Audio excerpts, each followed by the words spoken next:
I can't believe that I'm in this situation. It was all too good to be true. Now there's a chance I could die. If I had known what I've known, I would have never put my whole family through this.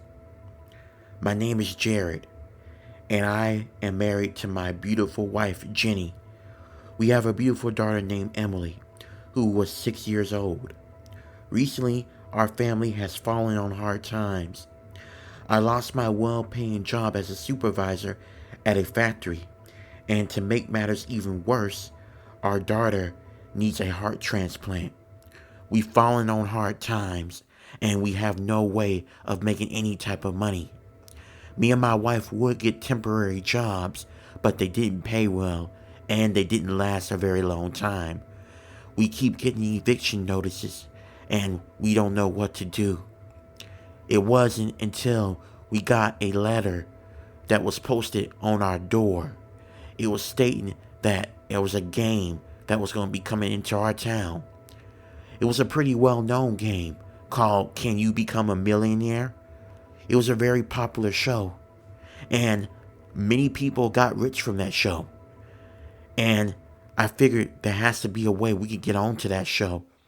If we win $1 million, we could be set for life. Not only that, but I can also pay for my daughter to get a heart transplant, because every day she's getting weaker and weaker.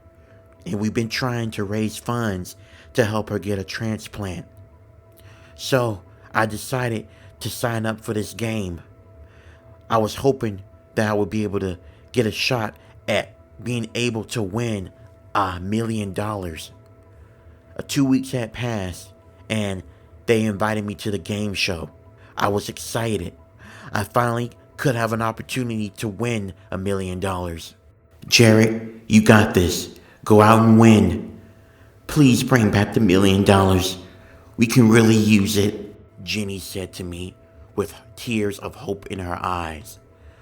Looking at her eyes, I can tell she was so tired of struggling.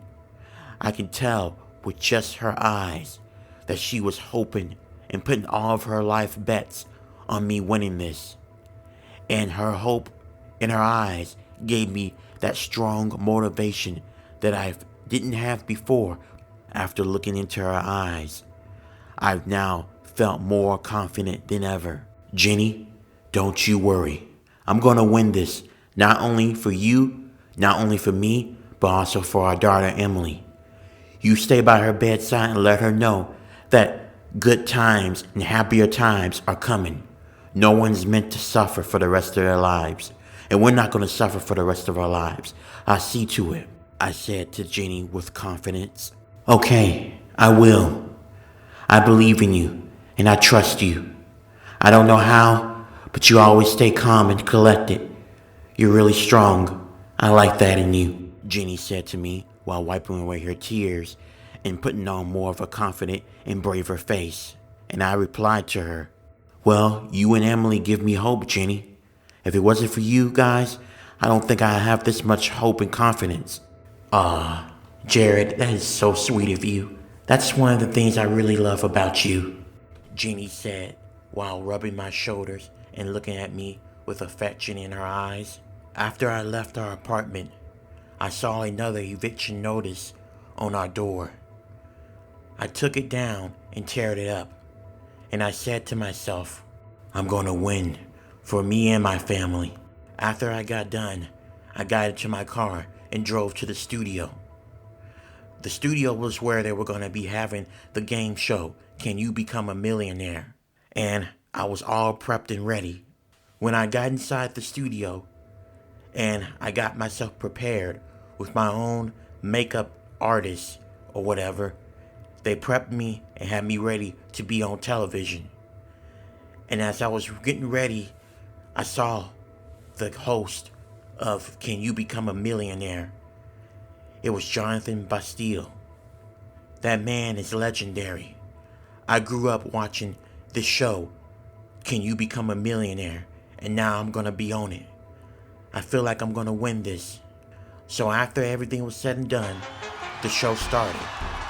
And I can hear Jonathan Bastille say, Hello, folks. Welcome to Can You Become a Millionaire? Our next contestant is Jared, and his goal is to become a millionaire. He's kind of falling on hard times, and he hopes that this money can help him and his wonderful family. Please welcome Jared to the stage. As soon as he called me on stage, my heart felt like it was gonna beat right out of his chest. I can feel lumps in my throat. It felt like my mouth was super dry, like I was drinking sand. But I muster up the courage and I walked down on stage with the biggest smile as I could possibly make, and I waved at the audience. As the audience was welcoming me with their cheers, I sat down next to Jonathan Bastille, and there was a small table in between us. He had a bunch of note cards and everything was set up. He welcomed me and he told me, "So Jared, are you ready to become a millionaire?" Yes, I am. I'm ready to become a millionaire. I just really hope I win," I said, trying my best not to sound too nervous. "Well, Jared, I have faith in you. I think you're gonna win. Let's get started." He began to ask me questions. The first 50 batch of questions were easy, and each time I won about $1,000. The more harder the questions got, I won tens of thousands of dollars. Eventually, I was at $855,000. I answered another question that was really hard, but I knew it, and I won $900,000. Then, there was a last question I had to answer. It was worth $100,000, and that would put me at $1 million. Now, Jared, I asked all my guests this before we answer the final question. You right now have $900,000. You can leave right now. Quit the game. I will not hold it against you, and you can leave with $900,000. That's a ton of money. Or you can answer this last question, which is worth $100,000, and you can win $1 million. But if you get this answer wrong, you will lose all of your money, and you will only be walking out of here with $1,000. The choice is yours, Jared. Do you want to walk out here with $900,000, or do you want to take it up to $1 million? No, I'm going all the way. I want the 1 million, baby. Come on, I told him. And after that, he gave me the final question. And after I answered the question that he gave me, he replied with something I thought I would never hear. "Well, Jared, you just won $1 million. Give him a round of applause." I jumped up for joy. Everything that we have been struggling for was now going to be taken care of. Producers came and made me sign some papers, and then they deposited the $1 million in my banking account. The first thing I did was run to the hospital. Right when I got into my daughter's room, my wife came running and hugging me. She couldn't stop sobbing. I couldn't stop sobbing. We really won. And the first thing I was going to do was put money aside to help make sure Emily had a heart transplant. And Jenny, let me tell you, this is only the beginning. We go up from here. Don't worry. From now on, everything from here on out is going to be smooth sailing. We're only going to go up. We're going to have a good life. I'm going to invest in this money. I'm going to invest in a business that we can keep money coming into the family. It's going to be a very easy life from now on. No more struggling.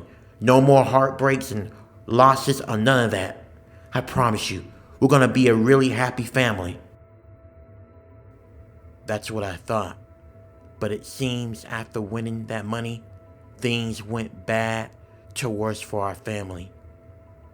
And I blame myself for it. A year had passed since we won the $1 million, and I was able to help my daughter. She's been happy and healthy for a very long time. I had a successful business that was bringing in money, something that me and my wife both love. But all that came crashing down. It was Christmas Eve, and me and my wife and my daughter were sitting down watching Christmas movies, and that's when it happened. There was a knock at our door. It was around 9:30 p.m. I got up from the couch, reassuring my wife and daughter that it was probably just some Christmas carolers. I walked it towards the door, and I looked through the peephole, and what I saw was not Christmas carolers. It was a bunch of men in suits, and they all had guns on them. I was about to warn my wife and daughter to go upstairs while I try to call 911, but before I can even make a move, one of them shot the door knob open, and they came in. They held me and my family at gunpoint. "What's going on? What do you want from us? Look, please, whatever you do, just don't hurt my daughter. If you want to take me, you can take me, but don't hurt our daughter," Jenny cried out. And I replied, "Jenny, you're not sacrificing your life. If anyone's going to sacrifice their life, it's going to be me. And besides, Emily needs her mother. And she needs her father, Jared," Jenny argued back. Meanwhile, Emily was crying, wondering why the guns were being pointed at us. And then a familiar voice I recognized came from the men that were dressed up in a suit holding guns. "Jared, I tried getting a hold of you, but you never answer your phone. I know you're not backing out of our deal. Remember when you signed the contract before you entered the game show? It stated that if you win $1 million, that you have to sacrifice 2 precious things in your life. And you put down on that paper, it had to be your wife, Jenny, and your beloved daughter, Emily. Go ahead, fellas, take them." "What's going on? Jared, what is he talking about? What did you sign?" I couldn't say anything. I had a bunch of tears rolling down my eyes because I did sign my wife and daughter away for some money. But I thought maybe I could get away before that time had come. But apparently, it's too late. One of the men is holding a gun towards me. I know I'm about to die. As I'm watching the men grab my wife Jenny and my daughter Emily, knowing that I can't protect them, I failed as a husband and a father. John Bastille walked it towards me, and he grabbed my face, and he told me some chilling words. "Well, Jared, I know you tried to run from us, but we found you. You know the code. Obey the contract. And besides, Jenny and Emily are going to be taken care of very well. They're going to be our top assets. Let me say this, Jared. You can't get everything you want in life. You can't be rich and want a stress-free life. That's unheard of. There's no such thing as a perfect life. You just found that out.